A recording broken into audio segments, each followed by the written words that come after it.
This incredible new single, Out the Cage, it's a collaboration between yourself, Breland, and the legendary Nile Rodgers. I know you co-wrote the song with Breland, Sam Sumser, and Sean Small. You've Mm. described it as a call to the human spirit to rise up and break out of confinement. And it is this glorious, like percussive, funky ball of energy with almost elements of 90s house. Yeah, Tell me a bit about how this track sort of came together and took shape, would you? yeah, spot on.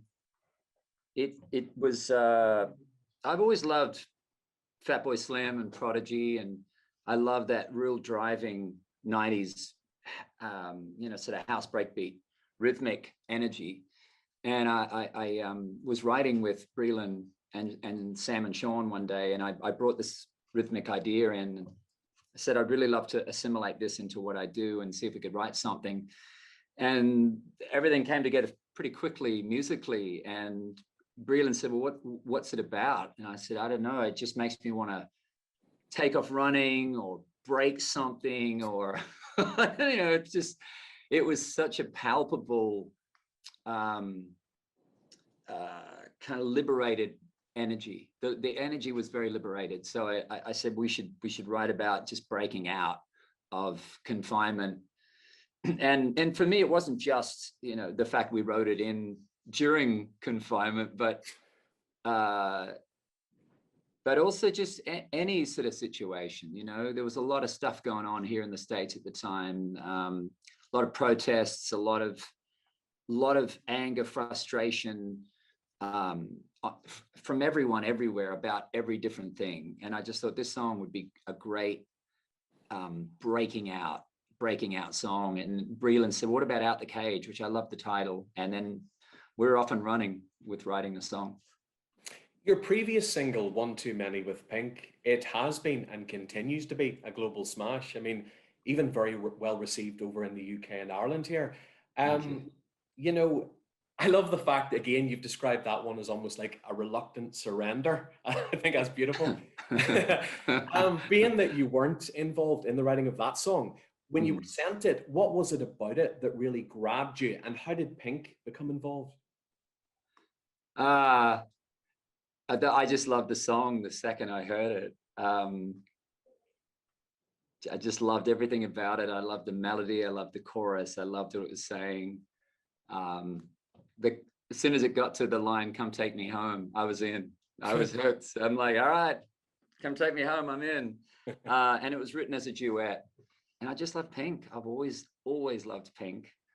I think the thing about her is more than a genre that she might fit into. I think she's a storyteller. I've always felt her when she sings as a storyteller. So it doesn't really matter what the genre is, whether it's The Greatest Showman or whether it's, Get This Party Started, or no matter what it is, she always speaks to me.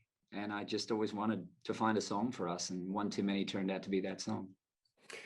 From the release of your first album to now, today, it's incredible how radical the music industry has changed, and the way people consume music, how much shorter people's attention spans have become.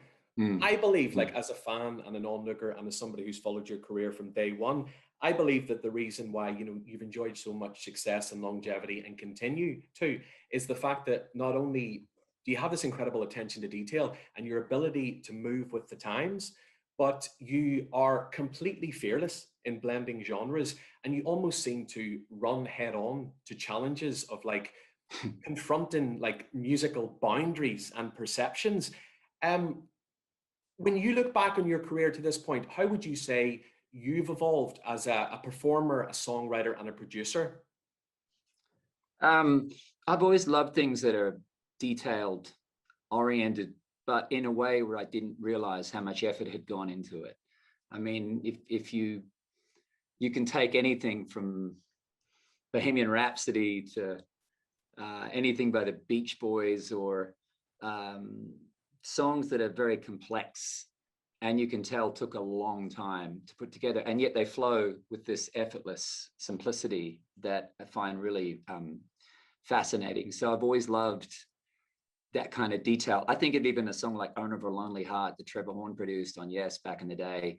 and the sort of sonically arresting things that were happening in that song and that recording that got my attention as a kid. I'm like, what the hell is going on here? It's like, and just like, whoa. And all that stuff always spoke to me. So somehow I've always wanted to try and pull that kind of holding my attention thing into record making and into songs. But I think also it taps into the live thing, playing live, because I grew up playing pubs and clubs in Australia that were rough as hell.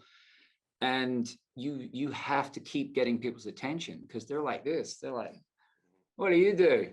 What's your caper? You wanker, you know? And it's just, that's what you walk out to every night. So you get really good at holding people's attention and then holding it because you're dead otherwise. You know, having seen you and the band perform live, I tell people that's the closest thing I could describe it is it's almost like an out of body experience of sight and sound. It's like almost like drug like, you know, it's a visual feast. And, you know, I know this summer you're playing some festival dates in the States. You're obviously back touring Australia in December. You were due to last year play your first UK tour, and I think over 12 years, obviously because of the pandemic, that never happened. Yeah. Firstly, how much are you looking forward to getting back on the stage? But also, with things now opening up and things starting to move again, do you have a mindset, or would you be keen to? I don't want to, you know, chance your arm around, but are you thinking about maybe even rescheduling the UK stuff for next year?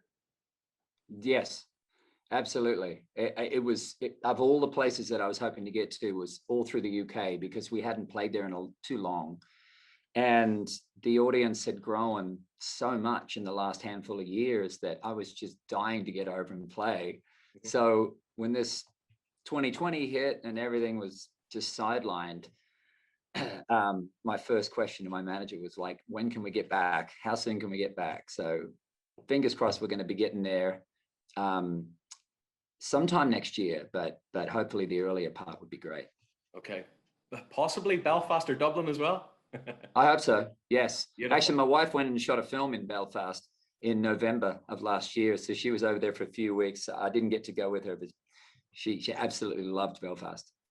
And just finally, around about this time last year, yourself and your crew took over a drive-in theater in Tennessee, and you performed for almost 200 healthcare workers. What was that experience of just looking out to a field of cars and people beeping their horns in between songs? Yeah, I was expecting a scene out of that animated film Cars, you know, like I was looking for Mater out there. You know, the thing is, I didn't know what to expect. I've never played a drive-in before. I didn't know that was still a thing. I think, thank God they still exist, and that there was one close to Nashville.